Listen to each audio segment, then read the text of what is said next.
So like one of the things that McAfee he had, I guess, this trick where he would play Russian roulette with himself. So he'd put a bullet in the revolver, and they'd spin the chamber. And clearly he had like some like trick to know that it was not. There's some way that he knows it's not the right bullet. So according to this reporter, when he went to visit McAfee in Belize, McAfee took out the revolver, put a bullet in the revolver, spun the chamber, and then pointed at his head and went click. And the reporter's like saying, "Please don't do this." Click, click, click, and then pointed the gun at the ground. And next went click, bang, and shot a bullet in the ground. Jesus, that's a hell of a party trick. That's the next level party trick. That's the guy who's seen The Deer Hunter too many times. De Niro and Christopher Walken. That's one of the greatest scenes in any movie ever. McAfee was a wild boy. Wild. Yeah. Yeah.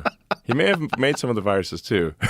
Well, didn't he like give laptops to a bunch of government organizations with viruses on them, so that he could like pay attention to what they were doing? I wouldn't be surprised if somebody whacked that guy. I don't know what happened to him, but he would be a guy that would be like, this guy is a little bit too loose.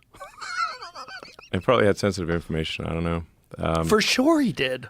I mean, I found him to be an interesting guy. I mean, like I'm generally like feel like if somebody is not harming someone else, they should be okay. Now, there is some suggestion that McAfee like killed his neighbor in Belize. Yeah. So probably did. Maybe the neighbor was a douchebag. I think he probably did. Seems like he probably did. Seems like the neighbor killed his dog. Yeah. Yes. Right, and then it seems like he killed the neighbor. Yeah. Allegedly. Yeah. I mean, it seems likely. It's not a zero possibility. It's definitely not zero. He seems more likely than not. He's a messed up wild man playing Russian roulette. Hey, maybe you kill your fucking neighbor. I mean, if somebody killed your dog, you'd be really inclined to kill them too.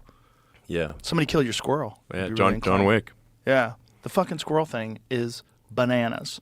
Yeah. That squirrel thing in New York? So here's the thing about the whole squirrel thing is that how can it be that we live in America, supposedly land of the free, and the government can barge into your home with guns, so if you resist, you're going to get shot, and then take your pets and execute them.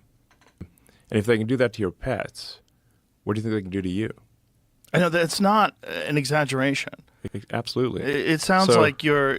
Oh, that's so crazy. How can you make that connection? No, why would you kill that cute little squirrel that was obviously a pet and trained from the time it was a baby? Yes. If you see the interaction that guy has with that squirrel, it was wonderful. It was really cute. Yes, absolutely.